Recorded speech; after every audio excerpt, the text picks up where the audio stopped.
Olá, meus amigos, muito bom dia a todos vocês, sejam muito bem-vindos a essa meditação, hoje, nessa segunda-feira da 34ª semana do Tempo Comum, na verdade, última semana, do Tempo Comum, porque domingo que vem já é o primeiro domingo do Advento e ontem foi a solenidade de Cristo Rei, Então, o último domingo do Tempo Comum. No dia de hoje, o Senhor realmente quer entender, nos fazer entender o quanto Ele reina em nosso coração, o quanto Ele tem liberdade para ser nosso governante. Então, rezemos, pedindo ao Espírito Santo que nos dê um coração bondoso, generoso, atento, para perceber que o Senhor pode realizar em nossa vida aquilo que não está em nossas mãos. Mais uma vez também eu quero convidar você, se esse canal faz sentido para ti, que você curta, compartilhe com as pessoas com quem você deseja dividir essa mensagem e também comente nos vídeos sobre dúvidas, sugestões, aquilo que você acredita, ser necessário ainda, para alcançar uma melhor vida de oração, uma melhor vida interior. Então rezemos. Estamos reunidos em nome do Pai, do Filho e do Espírito Santo. Amém. Senhor Jesus, aqui estamos na Tua presença e vos pedimos a graça, Senhor Jesus, de dispor o nosso coração verdadeiramente a vós. Muitas vezes temos receio, Senhor, de entregar-lhe o que eu penso, o que eu sinto, as coisas que eu reservo de maneira mais reservada em meu coração. Mas é perceptível, Senhor, que nessas partes onde eu mais me reservo, provavelmente é onde eu estou mais preso. E eu preciso ter liberdade para de fato colocar toda a minha fé, todo o meu pensar e agir em vós. Por isso, Senhor Jesus, me purifique, me leve ao teu conhecimento e nos faça, Senhor, verdadeiramente livres. Sim, tu tens a liberdade para hoje entrar em nosso coração e reordenar aquilo que anda bagunçado. Te pedimos isso por intercessão da Virgem Maria Santíssima. Ave Maria, cheia de graça, o Senhor é convosco. Bendita sois vós entre as mulheres, bendito é o fruto do vosso ventre, Jesus. Santa Maria, Mãe de Deus, rogai por nós, pecadores, agora e na hora de nossa morte. Amém. Meus irmãos, o evangelho de hoje está em Lucas 21, versículos do 1º em diante. E essa leitura a gente já meditou, só que no evangelho de São Marcos, e aqui em São Lucas a gente tem o mesmo teor, praticamente, mas suscita hoje uma meditação um pouquinho diferente daquela que fizemos há algumas semanas atrás. O evangelho diz assim, Ao levantar os olhos, Jesus viu pessoas ricas depositando ofertas no cofre. Viu também uma viúva necessitada que deu 2 moedinhas.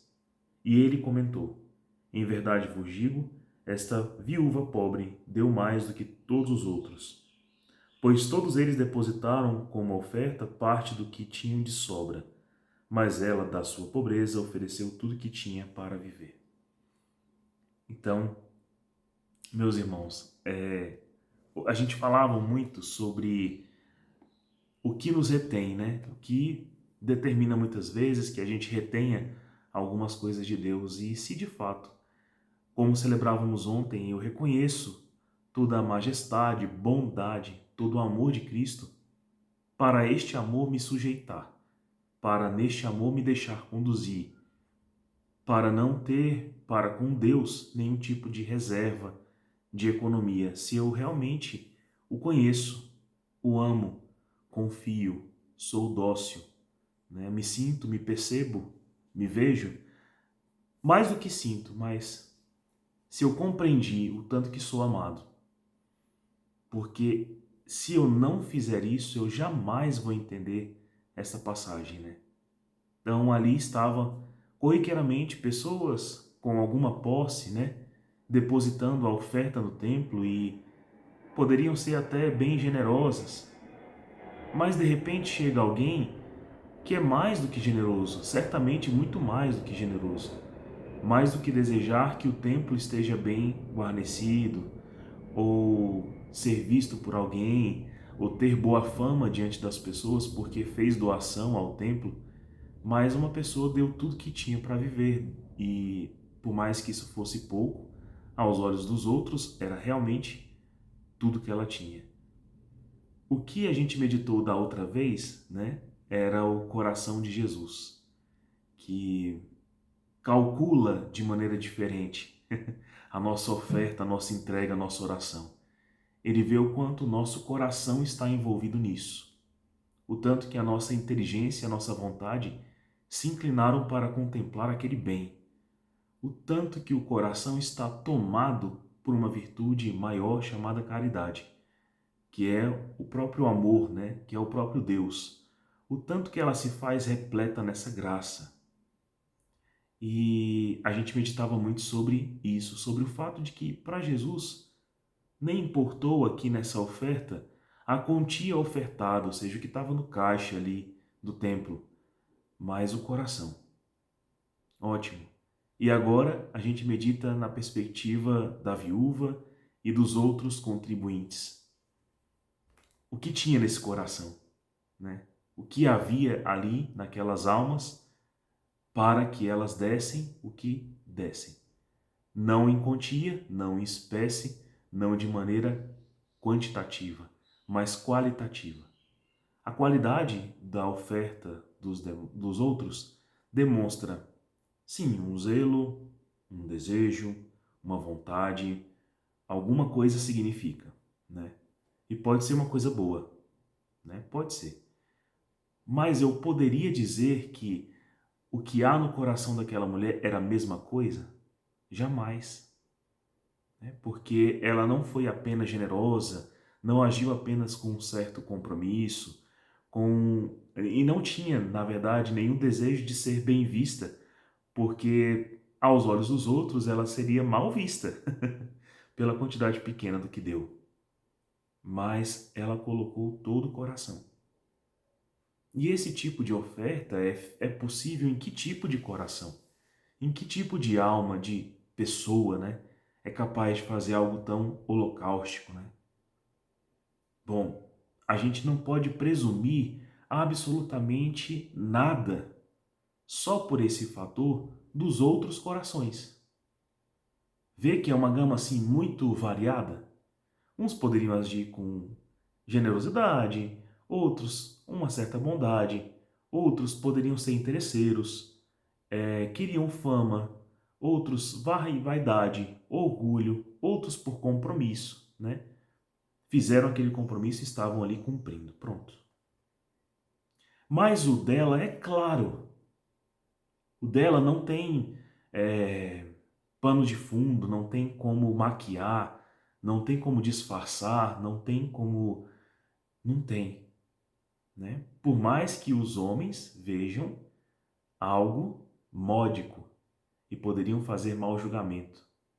Quando Jesus revela o que está no coração e nos faz entender que ela deu tudo, a gente percebe que só uma coisa se define nesse coração, que ela confia, que ela ama muito, que ela não tem reservas, que ela julgou que este bem era o maior bem a se fazer, mais do que preservar a própria vida, mais do que preservar a própria fama, mais do que preservar qualquer tipo de bem material. Para ela, preservar o sagrado é mais importante e vale mais do que a vida. E ali ela não deu apenas 2 moedas, ela deu realmente a vida, porque se era o que ela tinha para viver, se ela dependesse, né, dessas 2 moedinhas no dia seguinte, ela já não teria. Então, ela de fato acreditava plenamente na providência. E aí a gente começa a meditar um pouquinho até sobre o que disse a primeira leitura, que é lá de Apocalipse 14, versículos de 1 em diante, né? Parece que compreender esse coração com o olhar do mundo de hoje, com o olhar concupiscente, com as nossas paixões, medos, inseguranças, né? E com o nosso, principalmente, com a nossa falta de conhecimento de Deus, parece impossível estar na mesma sintonia que esse coração. Só que esse coração encontrou sintonia com o de Jesus. Porque Jesus também vê como maneira favorável, boa, benfazeja, dar toda a sua vida. Você não vê Jesus preocupado, por exemplo, com a própria fama. Você não vê Jesus preocupado também em como ele vai ser visto pelos outros. Esta maneira de perguntar uma vez, né? O que os homens dizem que eu sou? É, na verdade, para nos levar a ter consciência de que os homens julgam sim, mas o que é importante é o que está na verdade, é o que está no pensar de Deus, no agir de Deus. Então, para Jesus não era importante, né, ser infame, ser desprezado, ser considerado como um menor, né, como aquele que tem menos a oferecer. E ele não tinha reservas de si mesmo, né? Então ele deu sua vida, deu seu sangue, deu seu espírito, deu sua igreja, deu a sua mãe, deu tudo. Jesus deu tudo de si. Mas há em Jesus uma grande confiança, um grande amor, uma grande sabedoria de saber-se amado por Deus, pleno em Deus, né? Então, essa sintonia é como uma melodia, né? Uma música. A mesma melodia que fazia Jesus dançar, fazia também esta mulher dançar. E quando a gente ouve esse canto de louvor plena e adoração a Deus, tão gigantesco, tão holocaustico, tão belo, a gente acha que alguma coisa está desafinada com a gente mesmo. A leitura de Apocalipse fala bem sobre isso, quando diz assim, ó: depois disso vi o Cordeiro que estava de pé sobre o monte Sião, e com ele os 144.000 que tinham o nome dele e o nome de seu pai inscrito nas suas frontes. Ouvi uma voz que vinha do céu, parecia o fragor de águas torrenciais e o estrondo de um forte trovão. A voz que ouvi era como o som de músicos tocando harpa. Estavam diante do trono, diante dos 4 seres vivos e dos anciãos, e cantavam um cântico novo. Era um cântico que ninguém podia aprender, só os 144.000 que foram resgatados da terra. Estes são os que não se contaminaram com a prostituição, pois são virgens. Eles seguem o Cordeiro aonde quer que vá. Foram resgatados do meio da humanidade, como primeira oferta a Deus e ao Cordeiro. Na sua boca nunca foi encontrada mentira. São íntegros. A gente percebe então que só quem vai compreender a oferta desta mulher que deu tudo que tinha são aqueles que nunca perderam, não desejam, né, se misturar a este mundo, nem pensar como ele, nem viver como ele, mas que consideram Deus como tudo, digno de confiança, digno de amor, digno de tudo, né? E isso vai gerar em nosso coração hoje aquele pensamento, né? Eu estou ou não afinado com esta canção, com esse louvor que São João narra aqui para nós, né, em Apocalipse. E também pensar, geralmente quando a gente precisa afinar um instrumento para estar em sintonia com a melodia verdadeira, bela e harmoniosa, a gente precisa fazer tração, é ou não, verdade, nas cordas do piano, do violão, a gente precisa apertar um pouco mais ali os instrumentos da flauta, do saxofone, a gente precisa tensionar mais o tímpano de uma bateria e assim vai, não é? Pois é. Muitas vezes essa tensão que precisamos fazer para compreender e ouvir melhor o louvor do Senhor é tensionar a nossa inteligência, a nossa vontade, a nossa razão para Deus. E para isso é preciso muito esforço, porque nós já estamos há muito tempo desafinados. As cordas de nossa vida estão frouxas. Então é necessário que a gente faça mais força para conhecer a Deus. Hoje, que essa liturgia desperte isso no seu coração, que a gente tenha desejo de estar afinado ao coração de Deus. Deus abençoe você, tenha um santo dia.